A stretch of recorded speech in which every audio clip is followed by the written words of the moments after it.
xalaat juróom-ñaari fan ci weerum mars suñu weer di jëlu li ngay bañ a dégg waaye dañ ñu koy bàyyi rek ñoo ko moom vous les hommes kenn jaglewu leen benn weer donc comme ni ngeen di wax 11 mois yëpp yéen a ko moom kon bàyyi leen ñu savourer pleinement suñu mois de mars. On a la fête des pères. C'est quand? amuñu. fête des pères waa c'est quand? waaw dama lay laaj ndax am na wala non man xamuma ko léegi yow bu dee xam nga date bi rek nga jox ma ko bu dee xamoo date bi nag kon nga bàyyi ko bu dee yow fête des pères dafa am te yow xamoo date bi bàyyi ko ñun xam nañ ne ñun journée de la femme c'est demain c'est le 8 mars fête des pères c'est quand? ok d'accord bon après nga dem def xooli loolu dégg nga di leen di jaajëfal bu baax a baax ci ànd bi ngeen ànd ak ñun tous les jours 10h ba 11h fii ci sunu label TV seen émission sunu kaay yi ngeen mën ñu suivre en direct sur Facebook tous les jours aussi ci seen TNT bu 27 canal 27 ak TV d'Orange bu canal 37 et bien sûr la rediffusion de sunu kaay yi donc à 22h di jëlu tey nag dañuy waxtaanee li nga xamante ne toujours au mois de mars bi nee naa la du 1er au 31 la xam nga je ne parlerai que des femmes dégg nga du 1er au 31 waaw mars maa leen mayul benn bés tout un mois hein tout un mois je parle des femmes c'est trop ça te cause problème c'est pas grave xam naa ne ñun nga contre mais garaaw la non contre ma leen sax mais daal dafa am yoo xam te ne àndoo ci ak ñun wala ànd nga ak ñun lépp non mënuñu ànd ak yow ak à 100% à 100% tamit ku nekk ak sa défaut la waaw léegi ñun ñu ànd ak suñu bopp à 100% en tout cas voilà du 1er au 31 mars moi je parlerai que des femmes ak lépp loo xamante ne ça touche la femme du dëgg donc tey dañuy wax nag li nga xamante ne moom mooy les acquis et les défis acquis mooy li nga xamante ne ñu ngi ko doon xeex am nañ ko ak li nga xamante ne peut-être war nañ koo xeex mais lépp rek balaa ngay xam li nga moom foog nga def état des lieux xool fan laa toll woon lan laa doon ñaxtu ak léegi lan laa am ak lan laa war a ñaxtu du dëgg ñu ciy ànd ak nag suñu invité madame Aminata Niang Lo du collectif donc chargé de projet collectif dafa doy est-ce que tu vois donc dañ koy dalal instant yi nii ñu jox ko kàddu gi moom tamit mu nuyoo waa jigéen ñi macha allah madame Lo. asalaamaaleykum. maa ngi nuyu téléspectateur sunu label TV yëpp di kontaan également ci delsi bi ma delsi ci seen plateau parce que c'est pas la première fois ngeen ñuy invité collectif bi pour ñu partager ay jataay may nuyu waa collectif bi yëpp également di nuyu bépp association wu jigéen mais également di profiter ci occasion bi di sargal bépp jigéen bu nekk ci réew mi ak bu nekk bitim réew merci. waaw ba diaspora moom lan la diaspora bu jigéen ñi tey moom moo la jiitu ci diaspora bi. du dëgg. day fay droit d'auteur. day fay droit d'auteur. waaw kon baax na ku fi ñëw fii moom nga jiitu moo ci waa diaspora bi rek da lay fay droit d'auteur. ah gars yi nee nañ yaay borom diaspora bi de. ne ko gars yi nee nañ yaay borom diaspora yi de ay ca DJ. merci beaucoup Fatou di la nuyu bu baax baax di nuyu madame Lo. di ko remercier ci disponibilité bi macha allah di ko rafetlu di nuyu téléspectateurs yi ñu seetaan partout dans le monde entier di leen jox seen wàccuwaay surtout les fans de sunu kaay di leen remercier encore une fois rawatina nos frères et sœurs diaspora yi di leen nuyu bu baax a baax di kontaan ci ñoom encore une fois. ma ko waxul woon rek ma dee xam nga tey lan moo ma si gën a neex Ilo xam nga Ilo bi si biir kër gi. xam moom boo santeelu wala nga doon madame Lo rek. tu as tous les problèmes tu as tous les problèmes. non maanaam da nga koy bégal maanaam mu xam ne. non kooku su ma paree il faut nga wanale ma ak moom. non il faut ma wanale ak yow parce que ba mu gisee mu ne madame Lo laay invité. depuis ma ko dee madame Lo laay invité amul jàmm. dafa amul jàmm moom na nga sant Lo rek wala nga doon madame Lo rek sëy si ñoom rek moom pour moom moo ngi noonu. noonu la loolu ni dañoo baax. loolu ni dañoo baax de Ibrahima Lo. est-ce que Ilo ci la bokk. non ci la bokk. Ilo ci la bokk. c'est sûr que ci la bokk. c'est sûr que ci la bokk bu santee Lo rek ci la bokk. ci la bokk d'accord tax na daal en tout cas madame Lo bi ñu fi am moom bu ne accum balaa rek mu ne ko yaram kala balaa accum bi di yegg sax Ilo ne ko yaram kala ma loolu ma si jaaxal nag nee naa ko danga koy yaatal nag nga def ko ci jigéen ñëpp mais moom daal na nga sant Lo rek wala madame Lo yi la ko yemale non dina ko yaatal d'accord kon boobu dinañ si d'accord di jëlu yow nag coup de gueule nga ma indil mais man damay commencer par un coup de cœur xam nga si jigéen ñi la ñuy wax te nag je pense que être vivant boo gis sur terre rek muy nit wala mala am na jigéen am na sexe féminin am na sexe masculin du dëgg léegi nag ma sama coup de cœur mooy dañoo am ñaari cocotiers yu nekk suñu buntu kër dama jékki-jékki gis fa benn nid d'oiseau madame Lo benn nid d'oiseau ma toog nii di xool mais nga gis oisillons yi picc baa ngi naaw di dem di jël di indi di leen di sexal donc c'est ce mouvement là en tant que femme ma toog ma ne wóor na ma ne picc bu góor bi moo nga wut feuillage bi gën a sedd mu nekk fa ne non teg la ay tànkam ku jigéen ki di dem di wuti di ñëw di jox oiseaux yooyu di leen di dundal. du Demba lii la ñu waxal du Demba lii la ñu waxal da ngay jugé loo gisul mais tamit. Demba lii moo doon sootal bi xam nga bu doon sax gis naa jugé loo gisul. mais xam nga bu doon sax gis naa beneen picc à côté. ah ma ne xam naa kon certainement c'est le papa il est là à côté est-ce que tu comprends mais dama doon xool nii di xool. yow léegi yow xoolal dama doon certainement ñàkkul ne dafa génn pour uti ji. non indi njaboot gi je veux savoir Fatou jox njaboot gi. kon da ngaa nangu ne daal picc boobu mu ngi dem uti di. waaw loolu laa jàpp parce que en principe noonu la war a demee. waaw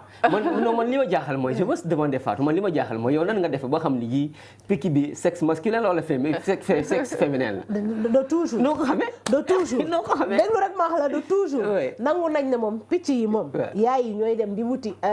luñ ñëw dugal si seen gémmiñ oiseaux yooyu du dëgg. d'accord mais man aux alentours damaa gisul beneen picc ba mën a juger sax ne. mais tu ne peux pas savoir mais tu ne peux pas savoir le sexe féminin wala masculin la mun na doon góor mun na doon picc bu góor moo dem uti ji indi. ba leeru la ni yow tu as juste imaginer rek nga ne jigéen la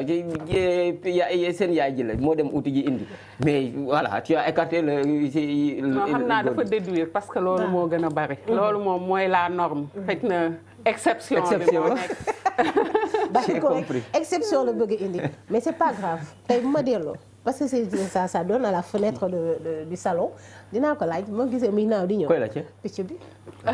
nekkoon man nga ci suba nga indi résultat ma indi leen résultat bi. en tout cas ça nous fera plaisir ñu xam lan la exactement. en tout cas man je suis restée 5 minutes à les observer mais je me suis dit ay waay xoolal ñun jigéen ñi. ñun ñooy dem di ñëw di dang-dangi pour suñu ay njaboot est-ce que tu vois mais c'était beau à voir de voir que chaque instant mun naa dem ñëwaat et tout je me suis dit que la bataille quand même c'est partout c'est partout dès l'instant où yàlla may na la bakkan rek ngay nooyi ak boo mënti doon dañuy gis ne que à chaque fois il y a cet instant de maternité là qui est partout hein madame Lo et surtout dama aussi profité pour féliciter waale suñu lionceaux yi jigéen a leen jur de suñu lionceaux yi démb 3-0 lañ door Tunisie. waaw ce sont les lionceaux. félicité leen loo ci wax. waaw félicitations rek. féliciter leur maman aussi. tu félicites leur maman aussi. mais c'est ça c'est primordial toi aussi. wax ko ñu dégg ko c'est obligatoire. da nga koy wax ñu dégg ko. en tout cas ñu leen di féliciter bu baax a baax tamit suñu gaynde yu ndaw yi macha allah je pense que depuis début CAN bi. wane nañu suñu gaynde yu ndaw dafa am. ay ndaw lañ nag. moins de 20 ans lañ na am. benn gaynde judduwul doon gaynde bu mag. kon bul ci tudd gaynde yu ndaw. des bébés ce sont des enfants. mais gaynde lay doon. madame Lo gaynde la rek gaynde bu ndaw gaynde bu mag gaynde la rek. gaynde est-ce que du gaynde rek. gaynde moom gaynde la. tur bi rek sax nag moom. kese tur bi sax wane na ko gaynde la. ay yu ndaw gaynde bu liir sax gaynde la. waaw mais boo ne gaynde yu ndaw et nous sommes fiers d'eux parce que maman ne pouvait être mieux choisie pour vraiment. contredire li nga xamante ne ni président Tunisie bi wax na ko ñun ñëpp ñu koy ñaawlu en tant que défenseur des droits humains. non d'accord en tout cas ñu leen di féliciter bu baax a baax quand même di leen di encourager aussi pour li ci des dégg naa nag ñu ne sénégalais dafa baadoola bu xesee ba ñam dara mu neex dootu ko bàyyi dégg naa ñam ngeen benn coupe rek bëgg ngeen jël yëpp. bii moom de dinañ bii incha allah bii tamit du leen rëcc. mais ci lu ngeen gis nag da ngeen ci kii tuuti rek bàyyi ñeneen ñi aussi ñu kii. bii moom da ngeen di àpp moo lépp parce que ki ñu dajale si je me trompe pas ñoom kay dinañ leen door Gambie. Un match n'est jamais gagné d'avance. Un match n'est jamais gagné d'avance. On prie pour gagner prendre la coupe vraiment parce qu'ils le méritent. Ils le méritent quand même. Et le peuple en a besoin également. Effectivement et aussi ce serait une fierté pour nous les femmes de voir donc nos très chers enfants comme tu dis suñuy gaynde yi boog de moins de 20 ans yi bàyyi ma waxee ko noonu puisque nee nga gaynde bu ndaw amul donc vraiment on les attend à la finale pour qu'ils rugissent. n'est-ce pas troisième trophée. N'est-ce pas? Ouais. Après donc seeni ay mag après le beach soccer les moins de 20 ans aussi ce serait un très beau palmarès voilà ci kaw loolu nag comme ni ma leen ko waxee rek dañuy waxtaanee li nga xamante ne toujours moom mooy donc la femme tey nag surtout le statut de la femme ñuy xool li nga xamante ne moom mooy les acquis et donc les défis avec madame Aminata Lo. Madame Aminata Lo tey lan nga ñu mën a wax ci li nga xamante ne tey jii en tant que femme yow gis nga ne loolu xeex nañ ko am nañ ko. waaw Fatou xanaa di jaajëfalaat jigéen ñëpp di jaajëfalaat jigéen ñëpp ci occasion bi mais également ci rôle bu important bi ñuy jouer ci société bi te kenn natable wu ko ak yi bëri na c'est pour la religion d'abord damay commencer foofu parce que religion bi bëri na ay ak yoo xamante ne ni am nañ ko ci protection mu indi ay aaya yoo xamante ne ni autant chez les chrétiens que chez les musulmans dafay protéger jigéen ñi. également ci société bi culturellement également on a beaucoup de mécanismes yoo xamante ne ni dafay aar jigéen di ko toppatoo mais di ko yiir surtout pour gën koo mën a protéger pour mu gën a mën a nekk en sécurité. Légalement aussi beaucoup de lois ont été votées. ñu koy rafetlu bu baax a baax muy protocole yi nga xamante ne au niveau international Sénégal ratifié ne ko Maputo CEDEF mais également au niveau national yi ci gën a fës nekk la loi sur la parité muy loi boo xamante ne nii dafa ñëw dëgëral participation jigéen ñi ci prise de décision. muy également la loi criminalisant le viol et la pédophilie. Parce que pendant longtemps viol délit la woon ñu jëlee ko stade délit indi ko crime. jigéen ñëpp rafetlu ko mu nekk xeex boo xamante ne nii xeex nañ ko état bi dëggal ne li ñu doon demander dafa war a mën a am état bi dëggal ko. mais également si lu jëm ci wàllu liggéey mu am ay droits yoo xamante ne nii dafay nangu ne jigéen ak góor ñoo war a mën a yem même responsabilité yi ci société yi. autant góor am na droit liggéey autant jigéen am na droit liggéey. également mu droit bu fës boo xam ne nii aussi xeex nañ ko ñu mayee ko mooy droit de sol jigéen bu amee doom fekk ne ka muy sëyal wala ki mu ko amal nekkul sénégalais mu am possibilité mën a jox nationalité doomam boobu nga xamante ne mais day fekk mu juddoo fii Sénégal day fekk mu juddoo fii Sénégal. mais bu juddoo à l'étranger du ko. même bu juddoo à l'étranger mën nga am procédure pour nga kii ko. pour nga jox ko sa nationalité nga jox ko sa nationalité. ñu amaat yeneen droit yu gën a fës. lu jëm ci wàllum taxawaayu jigéen ci fonction yi ci institution yi également muy loo xamante ne ni de plus en plus remarqué nañ ne am na ñu gisaat également émergence u yenn concept yoo xamante ne ni au niveau du Sénégal ñu ngi koy jéem a jëmmal yi ci gën a fës mooy le genre yeneen yi am na genre am na autonomisation des femmes am na discrimination positive maanaam ñu fexe ba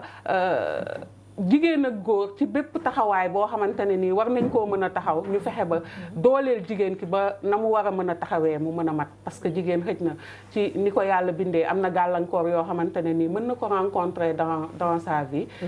ñuy fexe ba pour mën a lever gàllankoor yooyu noonu ñu indi ay concept genre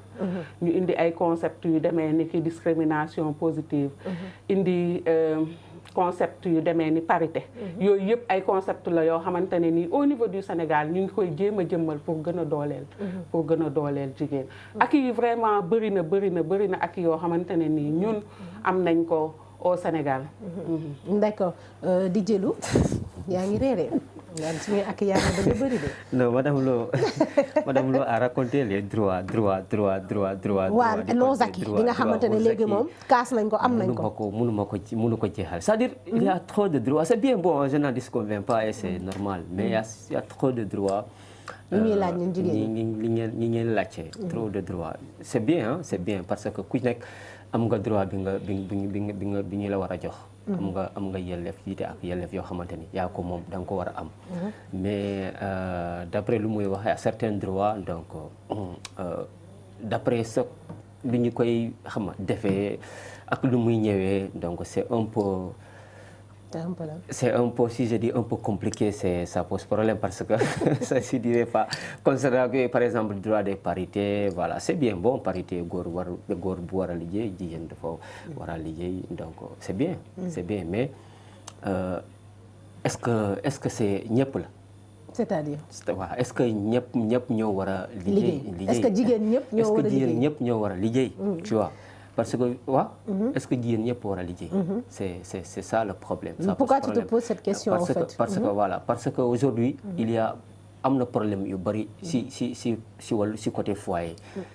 Si côté foyer il y a beaucoup de problèmes. Si côté foyer si boobu lay ñëw si liggéey boobu lay ñëw. Tu vois donc surtout am na foyer yoo xamante ni couple yoo xamante ni dañu am ay doom seen doom dañoo bari te ñu am 3-4 doom. donc jigéen day liggéey góor ji di liggéey donc kenn amul jot ci xale yi. voilà surveiller les enfants des éducations et cetera ça pose problème. donc yow par rapport à l'éducation des enfants bi nga xamante ne dañ koy jagleel ki nga xamante ne mooy ku jigéen ki dans le foyer. donc moom nga jàpp ne jigéen ñi yow pour yow waruñoo liggéey dañoo war a des kër ga pour toppatoo foyer bi toppatoo les enfants. ci man waaw parce que am na jigéen ñoo xamante ne dañuy jël seen propre responsabilité dañuy jàng ba doon intellectuel ba am lu ñu war a am. ñu ne am na jigéen ñoo xamante ne sax dañuy jàng ba am liggéey. ñu mettre Croix-Rouge ci seen liggéey. je préfère rester surveiller mes enfants donner les éducations. pour préparer leur futur. Et ça réussit. Les enfants parfois deviennent des directrices wala des médecins wala des pilotes, etc. Ils réussissent dans leur vie. Mais bien sûr, non seulement tu as fait le Croix-Rouge dans tes études. Mais ça c'est un choix quand même. Et ça liggéey. Voilà, c'est un choix que chacun est libre, doit avoir le droit de faire. Man mën naa choisir liggéey comme mën naa choisir toog sama kër pour yar samay doom loolu yëpp choix la mais li solowu droit yi foofu mooy ñu mën a respecter ak yelleefu nit c'est important parce que li ëpp ci éducation jigéen moom moo koy doxal et pour la plupart génération yi njëkk dund nañ ko seen yaay yi ñoo toogoon suñu yaay yi dañu toogoon am fu ñu jaar ak ñun xëj na ba tey jii regretté wuñ ko benn yoon mais jamono dafay dox ñu gis également que ne d'un point de vue économique participation femmes yi dafa am solo femmes yi même ku liggéeyiwul ku jàng ba toog sa kër yaa ngi jéem a yëngu ci dara pour améliorer le niveau de vie de la famille loolu la ñu gis peut-être yow gis nga ko man également gis naa ko que ne jamono noonu lay doxee actuellement bëri na femmes yoo xamante ne nii ñu ngi toog seen kër parce que peut-être contrainte moo leen fa téye contrainte non pas parce que dañu bëgg a toog yar seeni doom peut-être parce que ñu ngi nekk ci cadre boo xam ne mën nañu yar seen doom à la fois mais également ñu dem liggéeyi parce que éducation femme moo ci nekk au devant jigéen ñi fii suñu société ni ñu ko tëggee jigéen ñi ñoom ñooy yar mais góor ñi dafa am part bu am solo buñ ci war a doxal parce que éducation du jigéen rek moom moo ko war a def autant sa yaay war nga nekk ak moom pour mu di la jubbanti pour di la corriger mais également tu as besoin de ton papa pour rectifier yenn yi pour soxla benn amour ak benn jàppale boo xamante ne nii war nañ la ko mën a jàppale donc liggéeyu jigéen naam choix la ku mu neex nga choisir comme peut-être dans les pays les plus développés on voit de plus en plus des hommes qui choisissent de rester à la maison pour éduquer seen ay doom de plus en plus c'est répandu en Europe nga gis ay papa yoo xamante ne nii ils sont au foyer et la maman sort donc pour loolu yëpp day wane ne rek liggéey ça fait partie de la personne ñun pour ñu accomplir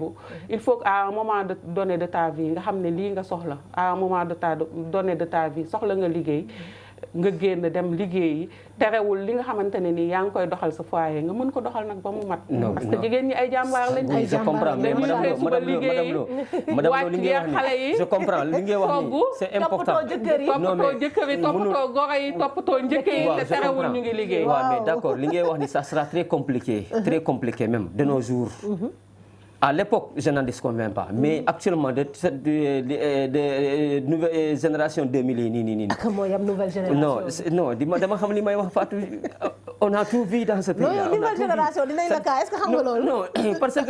que moi, nouvelle génération là, parce que nous avons une génération. Donc, le may gis, wala lu may dund wala ñuy gis ñu koy dund. non mais c'est des faits qui ont été. c'est des faits qui sont là terre à terre. donc lu muy wax ni c'est important. mais jigéen buy liggéey.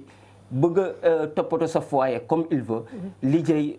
joxe éducation des enfants et cetera ak lu muy wax nii. ça sera compliqué man mën naa la jox benn exemple bu ndaw. am na non madame Sylla exception am na bu ñu jëlee madame Sylla suñu brave dame boobu noonu. n'est-ce pas macha allah c'est une battante et tout et n'empêche yar na ay doomam. du dëgg te tamit mu ngi toppatoo foyer am. donc je pense que tout est question d'organisation. oui je comprends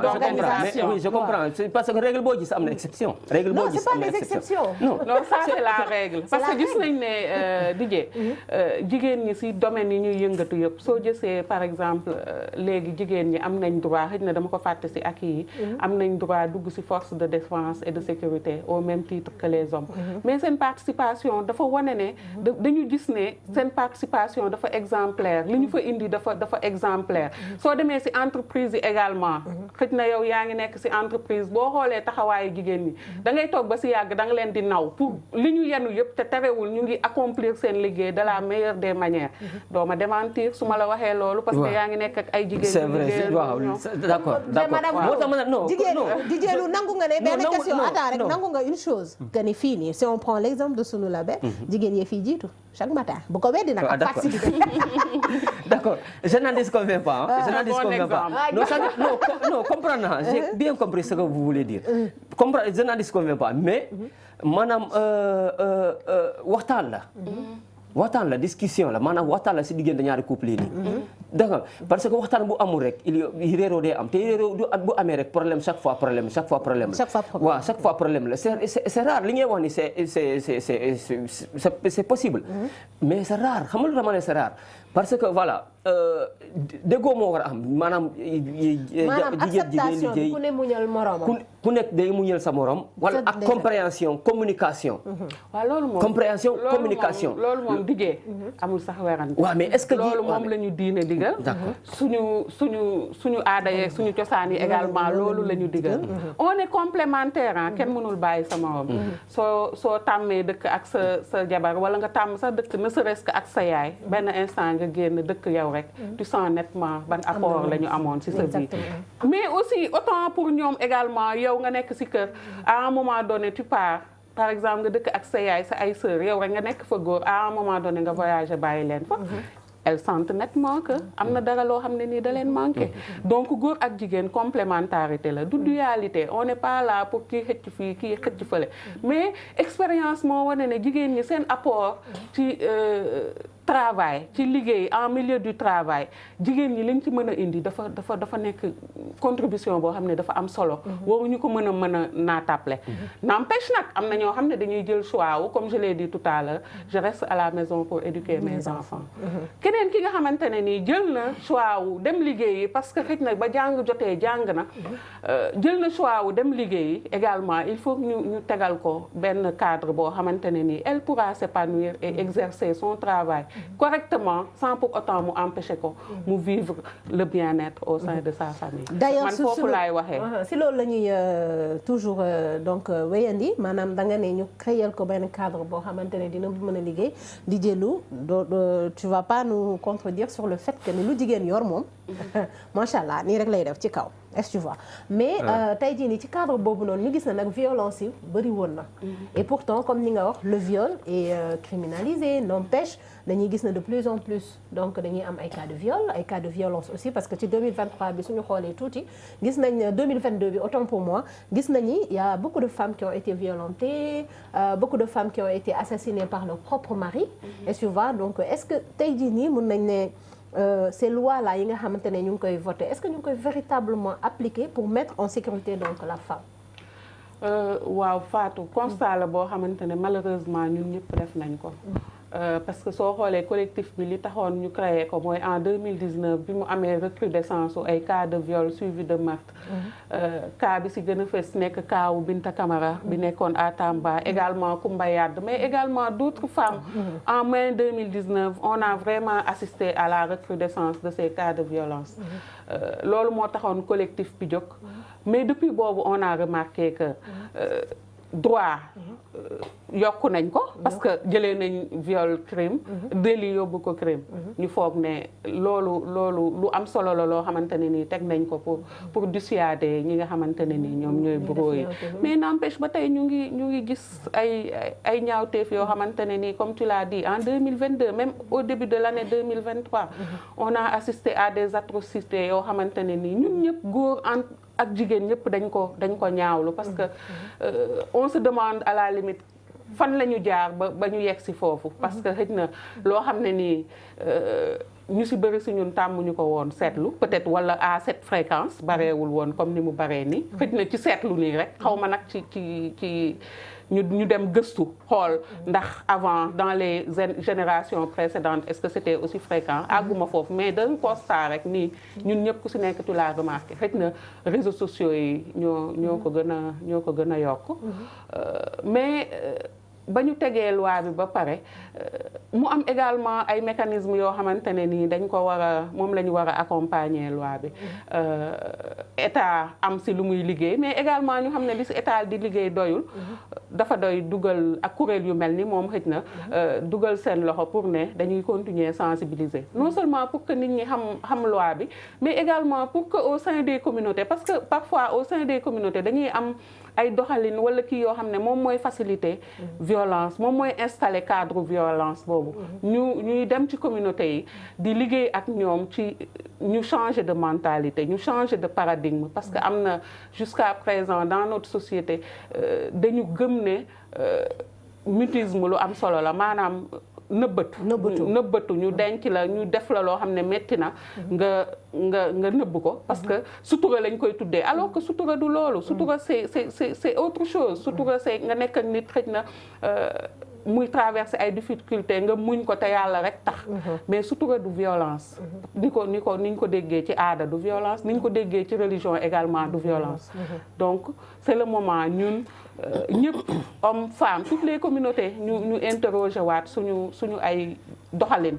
nan la ñuy doxalee lu tax ba xëj na xale yi am lu ñu gëm xale yi am nu ñuy doxalee wala nu ñuy gisee noo xamante ne nii daanuñu ko gisee avant nan la ñuy doxalee lu tax ba violence gën a installé wu ci suñu société alors que am na ay lois yoo xamante ne nii dafa waroon a dissuader parce que ku dégg ne viol crime la rek pour man waroon na mën a nekk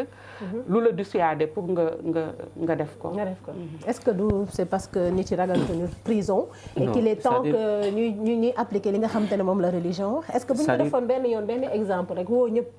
punir kenn koo xamante ne rek violente na ku jigéen est-ce que du doon exemple aussi peut-être que c'est la religion moo na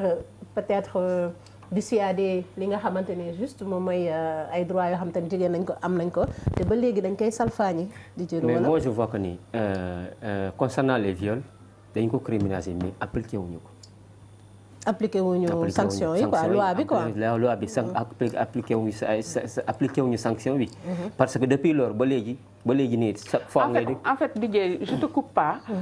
c'est une très jeune loi 2020 la commencé donc dossiers yu si bëri déjà ñu ngi en instruction parce que comme fi ñuy jaarale criminels yi foofu lañ lay jaarale c'est des dossiers yoo xamante ne nii ça peut prendre du temps avant pour autant ñuy jot exécution bi xam nga soo gisee par exemple fii ñu koo xam ne nii dafa rey nit xam nga soo xoolee chambre criminelle ñu mu doon juger ren ji peut-être ay 2016 la ñu defoon crime ay 2017 2018 en fait procédure yi moo gudd mooy jël temps su fi juriste nekkoon dina la gën a mën a expliquer mais c'est une loi qui sera appliquée waaw d'accord mais si non bu ñu bëgg a topp ci procédure boobu noonu si diggante procédure lu mu guddi nii ñaata crime moo fay am léegi yow crime bu ne boo ko bëgg a toppee kon procédure bi day dem ba 2025 2030 non c'est ça le problème parce que est-ce que loolu warul bokk ci li nga xamante ne aussi moom mooy les batailles par exemple des femmes ci mois de mars bi à ce que par exemple yenn crimes yi muy doon loo xamante ne du procédure bi du gudd mais ñu def li nga xamante ne moom mooy le nécessaire que peine bi donc ñu c'est important waaw loolu moom bokk na ci suñu xeex également que mais justice Sénégal de façon générale noonu lay doxee. xëy na loolu au cours d'un autre débat ay juristes nekk dinañ ci gën a mën a développer lu tax lenteur yooyu mais xam naa ne lenteur yooyu personnel bu réduit bi ñu am. daf ci bokk. d'accord léegi nag comme dañuy waxtaanee comme ni ma ko wax rek acquis et défis gis nañ ne am nañu ay acquis yu bëri loi sur le viol boo xam te ne dafa jógee ci délit dem ci crime le fait que ku jigéen ki mën na jox nationalité doomam bu fekkante ne doomam fii la juddoo même bu fi juddoo à l'étranger donc il y a des procédures yoo mën a def ku jigéen mën na aussi déclarer doomam et tu vois tout ça là ce sont des acquis parité bi aussi mooy maanaam égalité nombre de góor nombre de jigéen donc ñu tolloo ci instance looy de parité bi sax non sunu Label TV foog ma gis monsieur Sylla mu ñu xool ndax parité bi am na yéen bu ngeen ëppee ñu éjecté leen indi ay jigéen voilà donc yooyu yëpp nekk yoo xamante ne nag ay acquis la mais toujours est-il que on a toujours des défis par exemple tey jii nii suñ demee ci li nga xamante ne par exemple mooy congé de maternité yi donc ma question parce que am nañu ay défis yoo xamante ne peut-être au niveau à l'extérieur foofu noonu nekkatul un combat parce qu'ils l'ont déjà par exemple boo jëlee Europe États-Unis et tout leur congé de maternité quand même la femme a de longs congés de maternité aux États-Unis ou bien au Canada ñoom dañuy dem ba 1 an fii tu as un mois et demi 2 mois après l'accouchement est-ce que tey jii nii ñun en tant que femme sénégalaise bu ñuy xeex ci 8 mars bi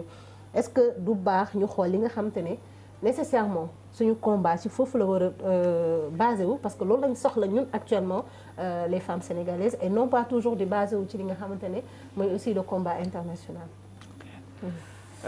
Fatou défi yi c'est vrai que acquis yu bëri na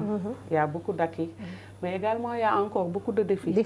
Il y a encore beaucoup de défis parce que si loi yooyu ñu doon wax sànq sax am na ci ba tey ay sew-sew yoo xam ne dugal nañ ko ci yoo xam ne nii day tax ba ñu daf ñuy ba tey réduire suñu intervention wala suñu participation au développement du pays. Loi sur la parité soo ko gisee ne assemblée voté nañ loi sur la parité c'est vrai sur les listes étaient paritaires mais boo demee assemblée xam nga gisoo fa parité. loolu yëpp ay sew-sew la yoo xamante ne nii mu ngi nekk ci biir loi yoo xamante ne nii xeex la boo xam ne nii jigéen ñi war nañ koo mën a tàmbale. également li nga wax sànq xeex défi la boo xamante ne nii war nañ cee mën a gën a xalaataat ci nag également bu baax a baax ñu toog ñu xalaataat au cours de séance de discussion jigéen ñi regroupé toog xalaat loolu nan lañ ko war a mën a améliorer ak buñ koy améliorer si ban fànn lañ koy améliorer. ci défi yooyu ba tey aussi dama la ciy waxal marché du travail ba léegi nii góor ñi ñoo fa ëpp jigéen ñi. ba pare tel que les entreprises sont conçues bëri na si ñoo xamante ne nii. ni ñuy organiser seen biir entreprise dina tax ba jigéen ñi duñu fa am yenn poste de responsabilité yi soo demee ci pendant ce temps nag boo demee dans d'autres organisations yi ci ëpp sax ay organisations la yoo xamante ne nii xëy na ils sont venus de l'extérieur installés au Sénégal suñuy def seen recrutement yi dañuy wax ne poste bi suñu sañoon jigéen moo koy jël loolu discrimination la mais c'est positif c'est positif parce que dañuy xam apport bi nga xamante ne nii ku jigéen mën na ko indi foofu défi yi Fatou lu baree bari la encore loo xamante ne nii war nañ cee mën a waxtaanaat mu jëm ci parité mu jëm ci congé de maternité yi nga fi wax sànq mu jëm également si yeneen domaines yu bëri ci violence yi également ci violence yi am na yeneen défi yoo xamante ne nii mu ngi suñu kanam pour ñu mën koo réduire. D'accord mooy puissance paternelle ak yooyu yëpp ay défi la yoo xamante ne nii ci kanamu jigéen ñi la taxaw puissance paternelle boobu xam naa dañ ciy ñëwaat di jëlu seen puissance paternelle boobu juste après donc suñu page publicitaire bi.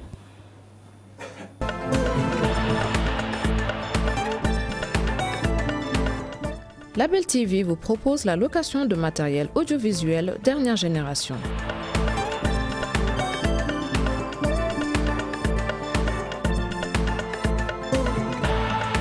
Caméra, écran géant, travelling, jeux de lumière. Vous êtes producteur de contenu, annonceur, découvrez notre sélection d'accessoires, d'équipements en passant par la régie, la post-production et la diffusion sur nos chaînes.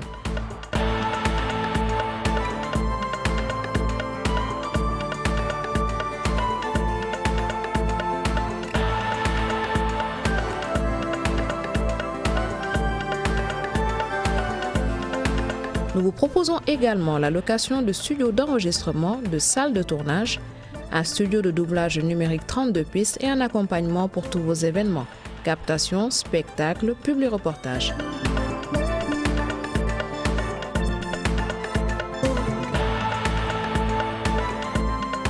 Contactez-nous au 78 296 22 22 ou écrivez-nous à l'adresse commerciale@alabeltv.com.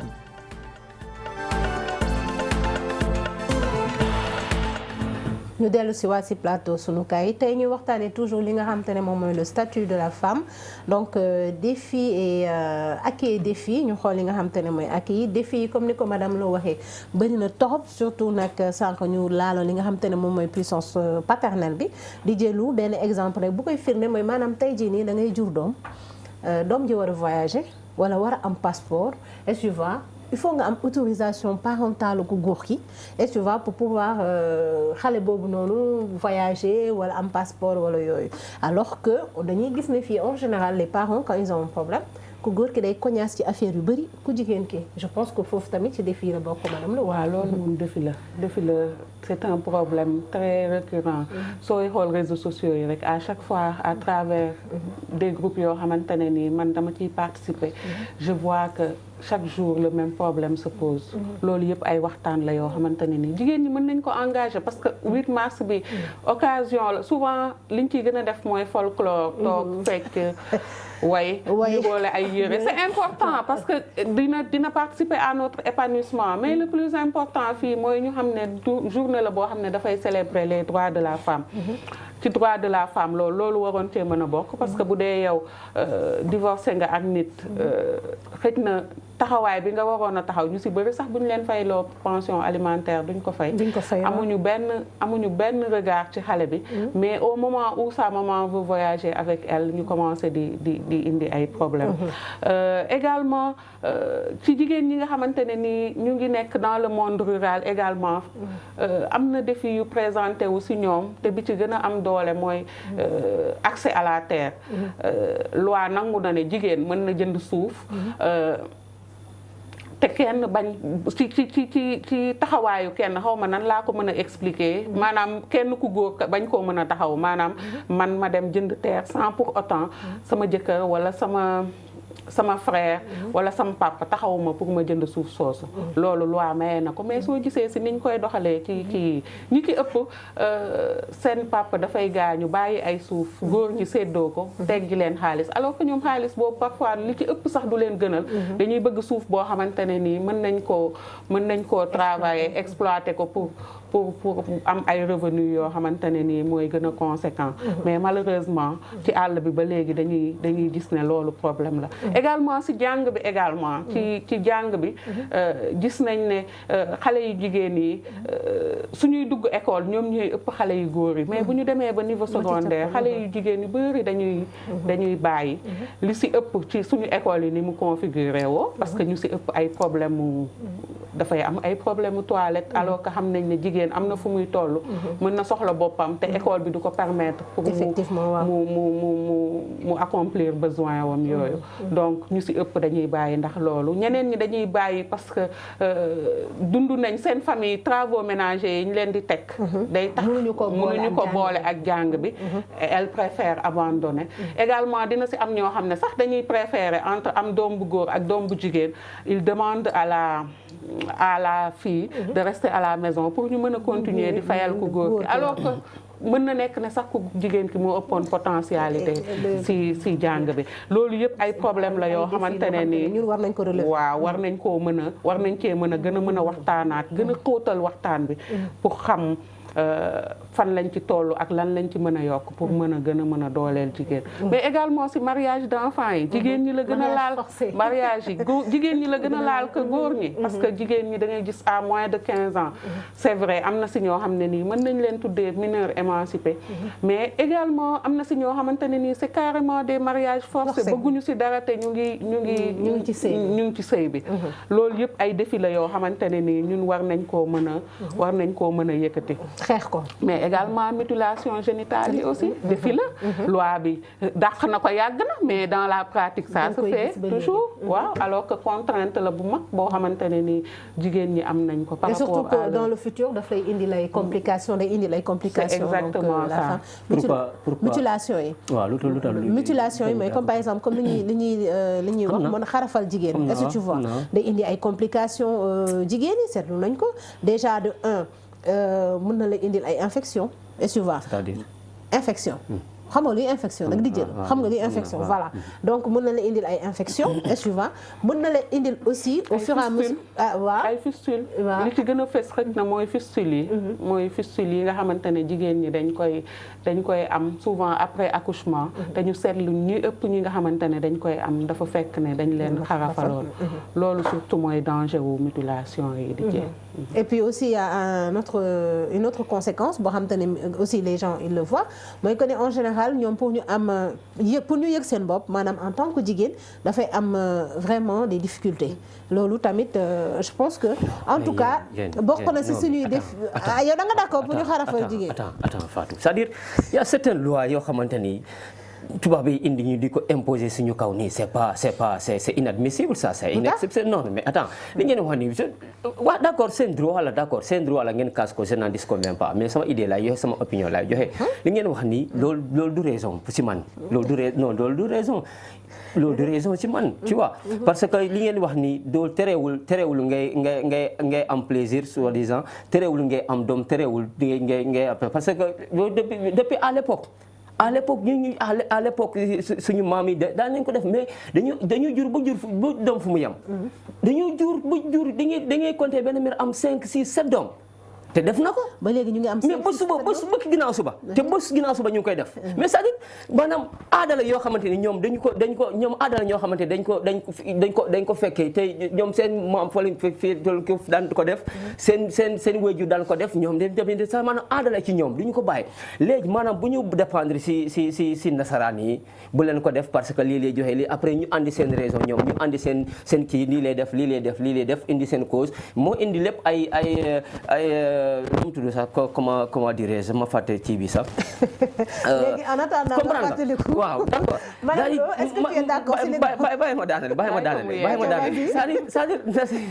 non moi je ne comprends pas nasara bu ñuy andi affaire seen kii bi di ñu imposer suñu kaw. bu leen def lii lii lay indi conséquence lii la alors que c'est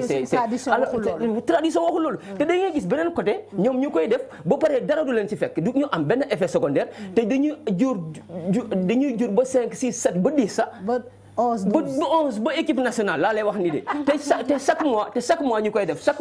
duñu gis benn problème nañu bàyyi dépendre si nasara ni en fait il faut que ñu nangu ñëpp ne li ñuy wax ci mutilation génitale yi li ñuy wax même en matière de droit des femmes il faut que ñu nangu ne c'est pas des agendas importés maanaam du loo xam ne nii dañ ko jëlee bitim réew indi ko loo xam ne nii constat la soo demoon léegi ci hôpitaux yi dañ lay wax prévalence bi nga dem dans des zones suñuy médecin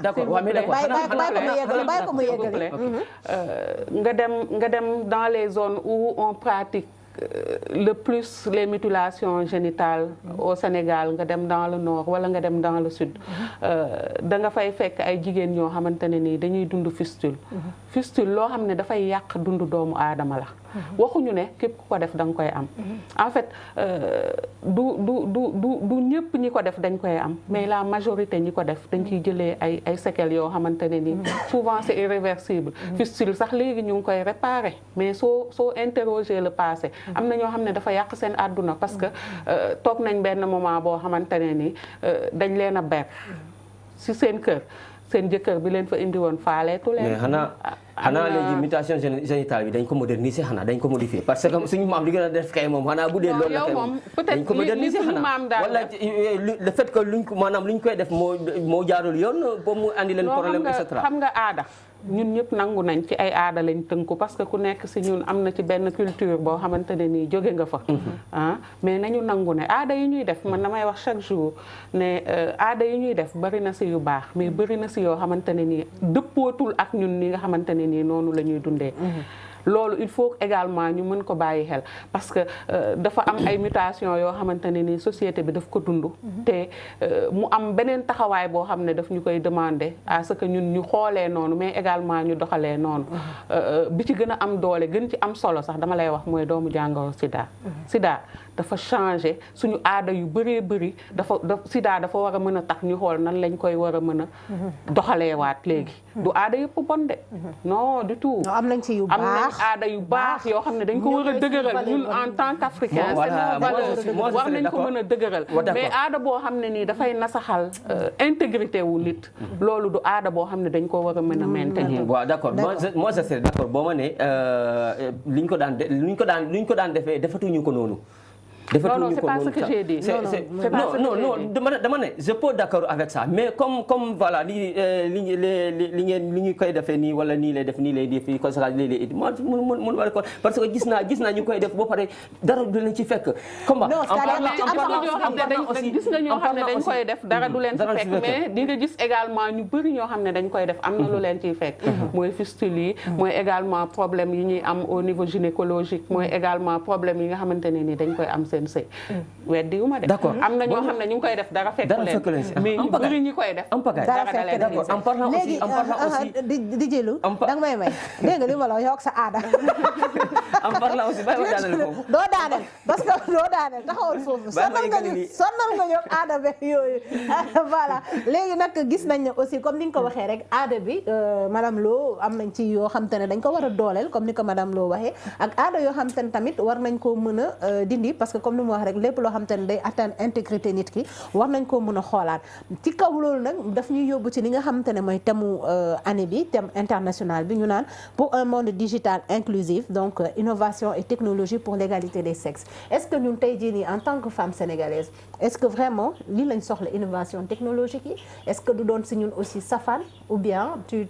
yaakaar nga ne aussi c'est un défi à relever.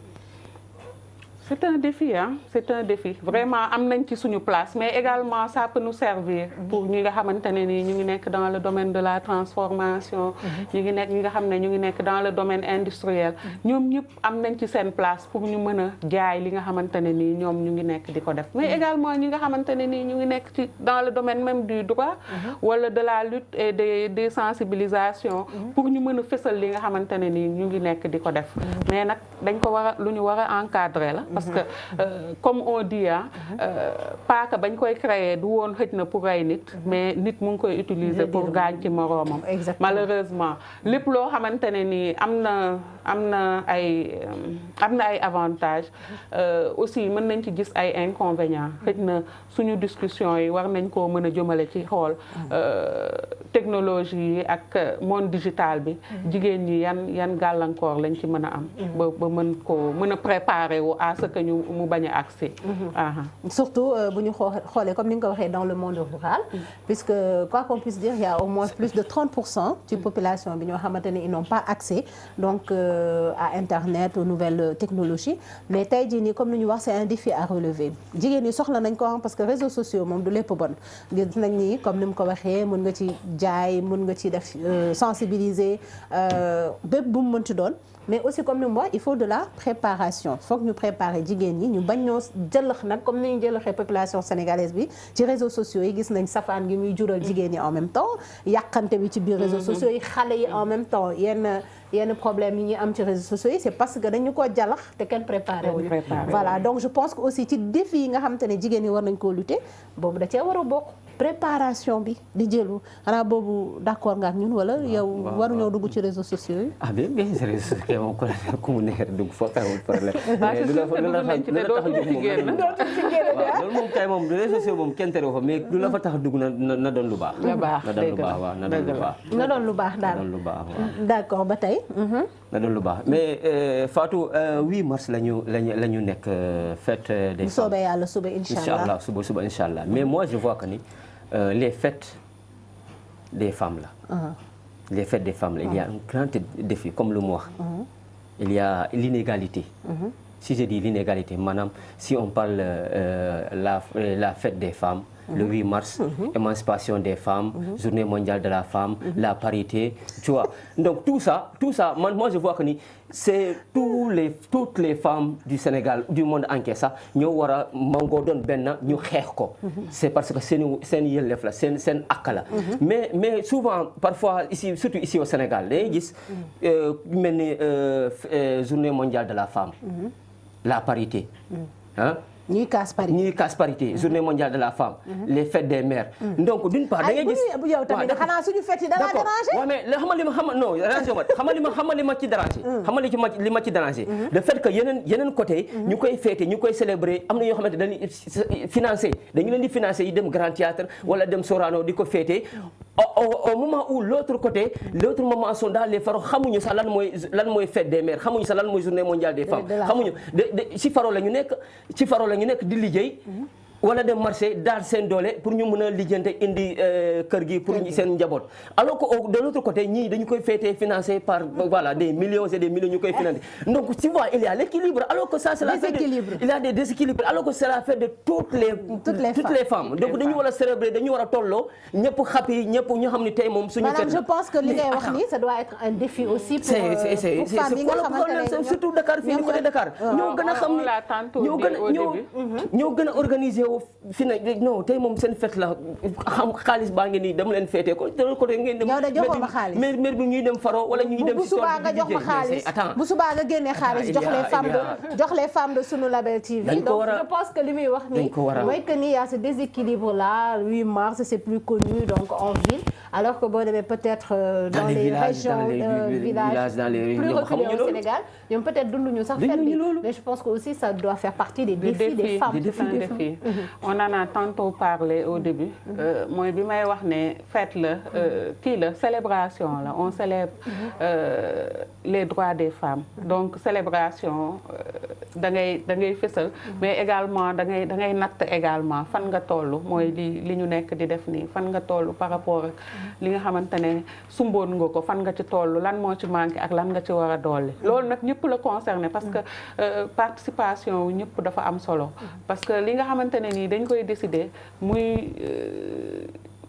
ay tënk yoo xamante ne nii dañ koy tënk ci au niveau national xëy na jigéen ñëpp lay concerné donc jigéen ñëpp ñoo ci war a am seen wàll ñëw taxaw ne man tamit lii laa bëgg parité xëy na solo bi njëkk loolu la mooy jigéen ñi mën a taxaw waxal seen bopp ne ñoom lii ak lii la ñu bëgg mais pas keneen di ko wax à leur place. Donc je pense que DJ lu jigéen ñi en tout cas dégg nañ la yu Sénégal yi donc je pense que c'est un défi quand même pour que 8 mars soit célébré partout li ma la wax rek au Sénégal loolu communication la je pense que loolu aussi communication la sensibilisation et que ça doit être le défi de toute voilà maintenant fi ñuy jeexale mooy Madame Lo on parle souvent d'égalité en général est-ce que tey jii nii yaakaaroon ne bu ku nekk desoon ci li nga xamante ne rek moom mooy sa maanaam naka laa ko mën a waxee ce territoire su ma ko mënee wax loolu est-ce que égalité bi du installé wu tout naturellement ak est-ce que aujourd'hui on doit parler d'égalité ou d'équité. ok Fatou xëy na question bi nga posé am na solo trop su ku nekk desoon fi nga xamante ne nii fa nga war a des je sais pas fi nga war a def fan la ce serait important nga leeral fan la ku nekk war a des góor la wala jigéen la fan mooy place am mais également égalité la ñuy wax mais ci biir égalité xëy na y a quelque chose qui est au-dessus mooy équité mooy ku nekk li nga xamante ne nii loolu nga soxla pour tolloo ak ki nga xamante ne nii moom nga dendeel loolu mooy équité ñaar yëpp la jigéen ñi soxla actuellement léegi nag ku nekk des fi nga war a maanaam xam naa DJ Lo bi moom day kontaan ci li ma koy wax maanaam jigéen yi des maanaam na jigéen au début c'est le foyer c'est l'éducation c'est en tout cas la gestion de la maison ku góor ki moom c'est aller chercher amener dundal woot ak genre yooyu noonu pour voir un peu est-ce que si c'était ku nekk bu desoon ce rôle daal est-ce que égalité bi du installé wu tout naturellement. mais pas oui parce que yow posé wu ma la question bi lii ngay wax bàyyi ma. non fi nga daane la maanaam loolu laay waxal da nga noppi de da nga noppi xam naa ne fii moom kontaan nga ci. rôle moom xam nga rôle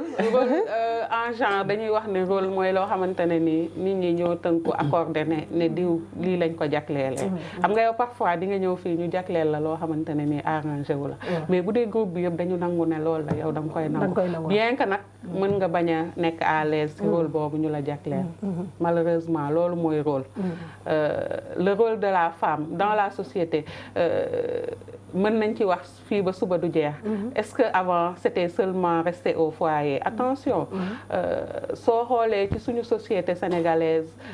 soo demee partout au Sénégal da ngay gis ay figures historiques yoo xamante ne nii ay jigéen lañ te ay jigéen ñoo nekkoon seen ay wet di xeex. lan moo ñu indil cassure bi ñu am nii est-ce que c'est culturellement noonu la ñu mel parce que soo xoolee Sénégal culturellement pour rôle de la femme bëri na dëkk yoo xamante ne ay occidentaux lañ ñu xalaat ne ci ñooñu la ñuy rey alors que ñun ñoo leen gënoon a nekk en avance. waaw ci rôle bi nga xamante ne nii jigéen daf ko daan jouer ci société. exactement. ci apport bi nga xamante ne nii jigéen également daf ko daan indi ci société bi. ci prise de décision également. parce que société sénégalaise avant ñuy installer parité comme nii xaw ma à quel moment xëj na suñu toogoon ñu gën a waxtaan. dinañ xam à quel moment la cassure bi am. mais société sénégalaise pendant longtemps décision yi ëpp c'était des décisions paritaires. jigéen ñi ñoom ñooy wax. ñoom ñooy joxe seen kàddu góor ñu joxe seen kàddu ñu boole tënk. donc cassure bi à quel moment la am. ak rôle yi ñu attribué jigéen. à quel moment lañ ko attribué. loolu yëpp ay interrogation la yoo xamante ne ni mérité na xëj na benn espace bu gën a yaatu ñu toog ñu waxtaan si waaw. toujours mu bokk si li nga xamante ne mooy défi yi waxal yoo xam naa ne instant yi loolu da la loolu li ngay wax ni c'est important maanaam égalité bi ku nekk nga yem c'est important parce que am na jigéen yoo xam ne dañuy yenn lu ñu attanul moo wax mais bien sûr moo indi ñu naan non ci jigéen ju mën góor la moom tamit mais bien sûr xam naa fu may wax jigéen ju mën góor la maanaam waaw d'accord jigéen ju mën góor attan na lu mu yenu waaw déglu ma ñëw xam naa fu ma ko teg boo gisee ñu naan jigéen ju mën góor la maanaam am na jigéen wax ma ñëpp de am na jigéen ñoo xam ne dañuy yenn lu ñu attanul maanaam boo yow li ngay liggéey ak li ngay dang-dang suba ba ngoon ngay liggéey ba pare nga bëgg a gérer sa foyer comme il le faut maanaam attends tu as da ngaa jël charge yoo xamante ne dafa dis sa bopp léegi yow da ngay maanaam da ngay ñefe da ngay def sa kéemtalaay kattan pour benn bañ am erreur foyer du am erreur fu may liggéey du am erreur da nga yenn loo xamante ni dafa dis donc pour loolu pour nga gérer ko day métti moo tax ñu naan diw jàmbaar la lii lay def day def lii day def lii mais kenn tegu la ko yaa ko teg sa bopp non mais attends kenn tegu la ko yaa ko teg sa bopp parce que ñu ko teg tu sais pourquoi non peut-être que c'est la société actuelle dañuy tënk moo tax nga ne égalité bi maanaam fu nekk ku ci ne l'équité maanaam ku nekk nga gérer li nga moom bañ ci am erreur il n'y aura aucun problème c'est juste une question c'est ça mais noonu la fa war a demee nag noonu la fa war a demee nag temps bi daf ñu tënk mais tey jii mën nañ ne aussi bu tey jigéen di génn di dem di daani doole di indi ñu naan ko jigéen ju mën góor la parce que mu ngi liggéey parce que mu ngi feneen boo xoolee aussi tamit jigéen yaa ngi dans tous les secteurs pêche beeg foyer bi ak liggéey loolu métti xam nga lan moo ko indi tey pour ñu tënk xam nga lan moo ko indi c'est que société actuelle bi aussi ñuy dund et tu vois donc fi niveau dund bi toll góor kese mënatul yor li nga xamante ne moom mooy kër. du ñëpp non bu ñu nee góor mooy la majeure partie. voilà mënatuñu yore kër à 100% madame Lo il faut que jigéen ki aussi jóg dem wuti pour mën a indi pour que. kër gi mën a dox waaw déggoo bi moom si la c'est-à-dire rek bu ñu am ay macho mais plutôt des hommes yoo xamante ne comprendre nañ ñu à nos côtés duñu jàppale aussi duñu dooleel comme ni nga ko waxee au début la masculinité positive voilà nous sommes complémentaires complémentarité boobu il faut que ngeen nangu ko ngeen ñuy jàppale dañu dooleel ñu ñu leen di jàppale di leen dooleel voilà di jëlu bàyyi la nga tàggatoo parce que merci beaucoup mbéttee la ci man jàkkaarloo chaque fois suñu téléspectateurs yi émission sunu kaay chaque jour di leen indi ay actualités yoo xamante ni ñu koy dund ci société bi ku ci nekk gis fa sa bopp bu ñu fi waxul loo xamante ni jaadul ci yoon nag ñu ngi jégalu bu baax a baax ñu ngi toog xamal ni wax moom neexul donc ñi lay remercier bu baax a baax di leen jaajëfal 8 mars di ñaan encore suñu jigéen ñi suñu femmes yi suñu maman yi di leen ñaanal gudd fan ak wér-gu-yaram ndaxte am nañ vous êtes des battantes des femmes battantes vous êtes courageuses di leen ñaanal gudd fan ak wér-gu-yaram ndaxte doom ju baax boo fi gis jigéen a ko jur. donc di leen remercier encore une fois surtout les femmes sénégalaises. les femmes sénégalaises mention spéciale à vous di leen encourager di leen ñaanal gudd fan ak wér-gu-yaram ñoo xamante ni seen yaay jotoon a génne àdduna di leen ñaanal yal na leen yàlla xare àjjana. du loo xamante du loo xamante ni voilà du ñoo ko yàlla ko dogal donc di leen ñaanal fu ñu jëm gën leen fu ñu jógee. et di jëlu man doo ma sargal. dama ne femme battante. non mais damay seppi nga ne ma Fatou. di remercier encore une fois sama présentatrice macha allah Fatou Sène jigéen ju mën góor la moom. femme battante la c'est 6 heures du matin lay yow pour ñëw liggéey donc c'est pas tout le monde qui peut faire ça. 5 heures du matin. waaw 5 heures laay yow tous les jours. c'est une femme courageuse macha allah. di ko remercier bu baax encore une fois. jaajëf merci beaucoup Didier Lo madame Lo. merci beaucoup Fatou merci beaucoup Didier vraiment waxtaan bi neexoon na trop may sargalaat jigéen ñëpp ci 8 mars bi ñuy jëm suba di leen wax comme ni ko Didier waxee ay jàmbaar lañ am nañ lu ñu mën a apporter ñu ngi koy apporter mais war nañ koo gën a mën a dëgëral di leen wax ne la bataille continue pour les droits mais également pour l'équité ku nekk li ngay liggéey wala li ngay yëngatu nga gën cee mën a gis sa bopp di remercier waa collectif dafa doy yëpp di leen jaajëfal et di leen sargal également merci beaucoup Fatou. merci mu nekkoon donc acquis et défis le statut de la femme avec madame Aminata donc Niang Lo di chargée de projet ci collectif dafa doy di ci remercier waale nag bu baax a baax madame Awa Tine bi nga xamante ne moom mooy faciliter donc li nga xamante ne moom mooy collaboration entre sunu Label TV ak collectif dafa doy bi ci kaw loolu ma leen di jaajëfal bu baax a baax di leen di jox dig daje suba incha allah ci seen plateau spécial 8 mars fii ci sunu Label TV avec bien sûr Fatou Sidibé aussi à demain. Merci beaucoup.